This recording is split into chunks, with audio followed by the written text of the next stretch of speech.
Lumakas na bilang tropical storm ang bagyong Marce nang makapasok ito sa Philippine Area of Responsibility kaninang madaling araw.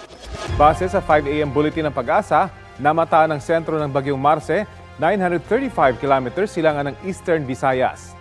Taglay nito ang lakas ng hangin na hanggang 65 kilometers per hour. Gaya ng mga nagdaang bagyo, maaaring tumbukin ito ang northern o kay extreme northern Luzon. Posibleng lumapit o maglandfall doon ang bagyong Marce. Posible rin ang anilay rapid intensification o mabilis na paglakas ng bagyo. Nitong weekend lang nabuo ang Marce sa Pacific Ocean. Ilang oras lang ay naging tropical depression ito at lumakas bilang tropical storm bago pumasok ng PAR kaninang alas 2 ng madaling araw. Sa ngayon, wala pang nakataas na wind signal sa alinmang bahagi ng bansa. Antabayanan po dito sa Balitang Hali ang 11 a.m. bulletin ng Pag-asa. Ang PAR po ay ginagamit ng Pag-asa para mag-monitor ng anumang weather disturbances na maaaring makaapekto sa bansa, partikular ang mga bagyo.